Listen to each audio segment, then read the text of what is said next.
Most tech professionals earning $300,000 a year with RSUs are quietly making a costly mistake with them.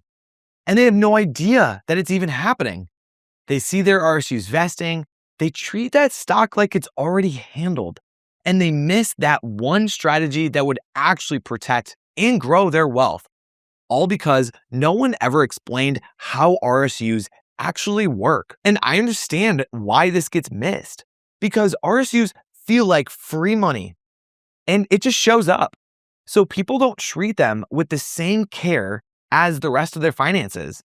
Almost no one walks a high earner tech professional through the tax reality and the strategy that should go along with it. But receiving RSUs and actually handling them well are two totally different things.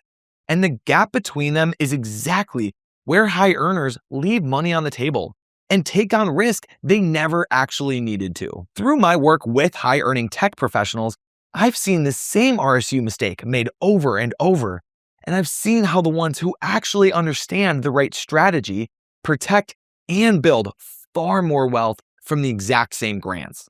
So in this video, I'm going to reveal the RSU strategy that most $300,000 tech earners miss, why this matters so much, and how to actually apply it. Everything here comes from what I've seen in real situations with tech professionals every day. So the first thing we need to understand is exactly how RSUs are actually taxed, because that's where the whole strategy begins. So let's talk about how RSUs are actually taxed.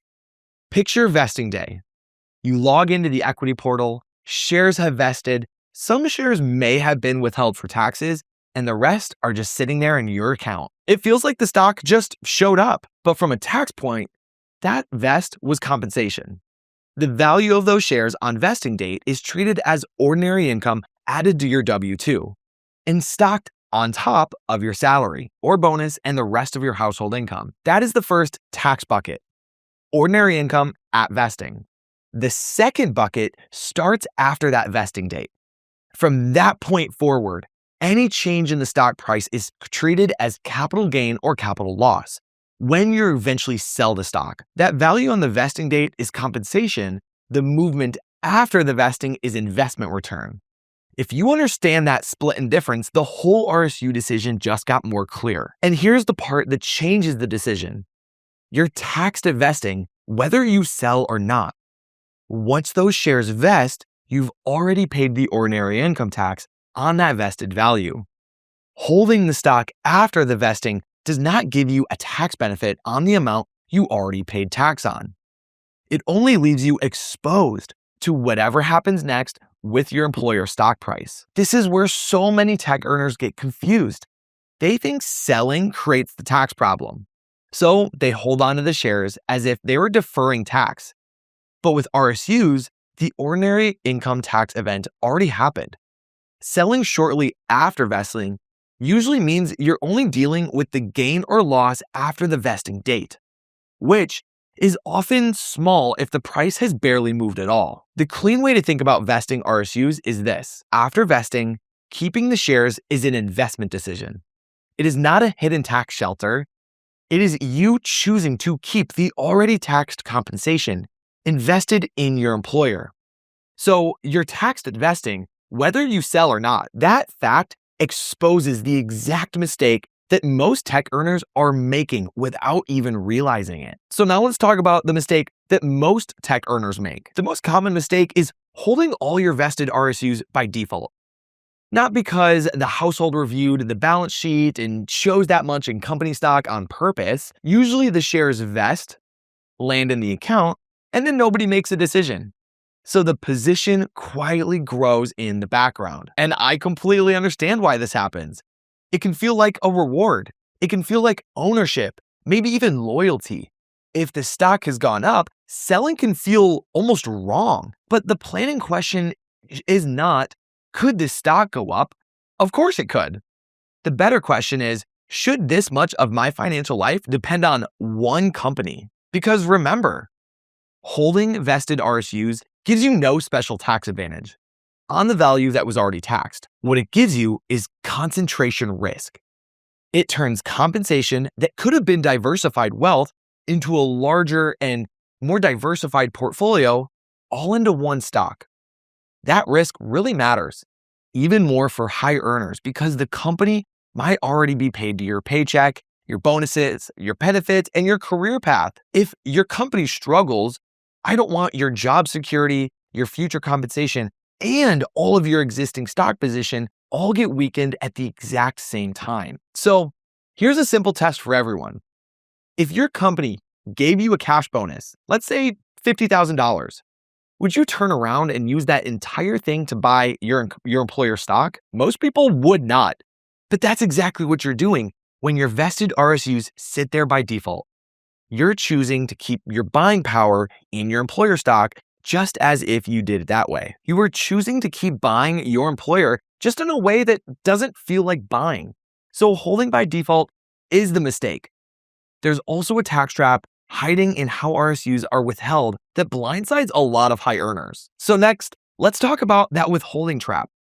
The next issue is withholding. When RSUs vest, taxes are usually withheld automatically.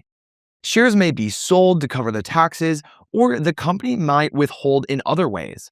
So the tech earner sees the vest happen, sees the taxes come out, and assumes the taxes are completely handled. But withholding is not the same thing as the actual tax bill. RSU income is often withheld at a flat supplemental rate, and that rate may not match a high earner's real tax bracket. For someone earning over $300,000 a year, especially with your bonus income, equity comp, state tax, or maybe your spouse works as well, the automatic withholding might be too low. That's a trap. You have a large vest, see taxes withheld, and feel like the issue is done. And then come to find out at tax filing time, you might owe thousands or even tens of thousands of dollars. Payroll makes the tax issue look resolved, but payroll is applying a rule. It's not building a full household tax plan. This matters because a surprise tax bill can interrupt everything else. Cash that was supposed to go towards investing, debt payoff, cash reserve, or maybe even your family goals is suddenly gone going to taxes. So before the year is over, you got to know what the rough tax picture is. How much income do you expect? How much RSU income has vested? How much was withheld? And is there a shortfall? It does not have to be perfect, but you need to know a good system. That might mean setting aside some cash, adjusting your withholding, or maybe even making estimated tax payments. You've got to coordinate your tax picture before December. Here's the point. It's simple. Don't just assume that your withholding has solved the problem. You got to actually check it, either by yourself or with a professional. So now that you've seen the mistake and the tax trap, if you actually want help building the right RSU strategy for your situation, click the link in the description below, and we would love to work with you. We'll walk you through exactly how to handle your RSUs. But let's keep going. Let's talk about the strategy that most tech high earners actually miss. The core RSU strategy that most tech earners miss is to treat each batch of vested RSUs like a cash bonus. When the shares vest, you have taxable compensation. Instead of letting that compensation pile up in company stock, sell the shares as soon as they vest, as soon as your plan and your company rules allow it. Let's redeploy that money to a diversified plan. That might sound way too simple, but simple is why most people miss it. Sometimes there's advanced planning issues, especially for executives, maybe blackout windows or large equity packages. But for most high-income tech professionals, the powerful move is straightforward.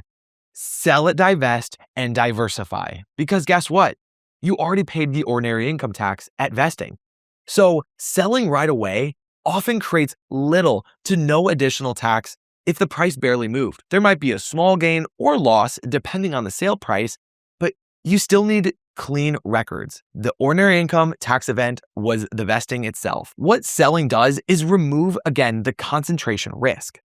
Instead of tying another batch of wealth to your employer stock price, you can move the money into your household financial plan. Brokerage account, cash reserve, debt payoff, a home goal, or retirement contributions. Selling at vest does not mean you hate your company. It does not mean you think the stock is bad. It does not mean that you can never own your company stock. What it means is you are not going to let your household become accidentally dependent on one company. If you want to hold some company stock, that's okay, but make it deliberate and also limit it. A large stock position that built up because nobody acted on it is not a real strategy. Here's the real shift. RSUs stop from being a random pile of company stock that grows and grows, and it can become fuel for your plan, for investing, flexibility, tax planning, and goals that actually matter to you and your family. So selling at vest and diversifying is the core move. And here's the last piece that fits into your bigger financial plan. It should all be coordinated, coordinating your RSUs with your whole plan. They should not just sit off to the side of your financial plan. They should be a part of the plan. This is where high-income households can make real progress, because RSUs can be so powerful when they're coordinated. They can also create a lot of chaos if they're treated completely separated from everything else. The money from selling vested RSUs should have a job, just like everything else. Some might have to be withheld for taxes. Some might go to your emergency fund, your brokerage account, college savings, or other priorities. The right answer completely depends on your household, which is why the dashboard matters. You gotta know your numbers. What do you make from salary, bonus, RSU, taxes, goals? What is actually left over? The leftover number is the whole game. That gap either builds wealth, pays down debt, gives you flexibility, or just completely disappears into your lifestyle without you even realizing it. Tax planning is part of the same picture. You will not be able to avoid the ordinary income tax at vesting just because you hold on to the shares.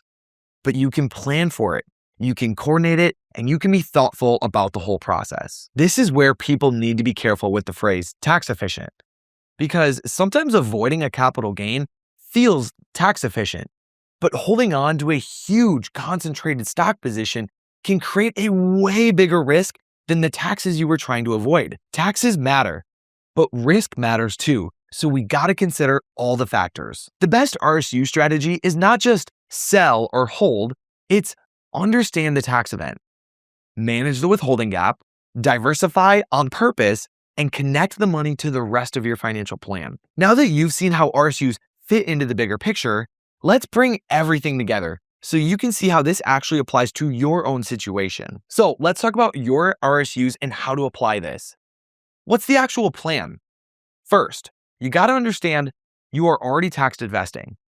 Once the shares vest, the value on that day is ordinary income. Holding the stock does not avoid that tax. It only keeps money exposed to what happens next with your employer stock price. Second, decide in advance what you're going to do when every batch vests. For many tax professionals, the starting strategy should be to sell the vested shares and redeploy the money into a diversified portfolio that matches your household plan. Make the decision based on the plan, not whether the stock is up or down or what coworkers are talking about that week. Third, plan for the withholding gap. Look at what was withheld from the vest. Compare it to your actual likely tax situation. You might need to set aside money, adjust your withholding, or coordinate an estimated tax payment if needed. The goal is that during filing season does not become like a financial ambush. Fourth, connect the RSU money to your real goals. We're talking about your brokerage account, retirement contributions, kids, debt, and estate planning.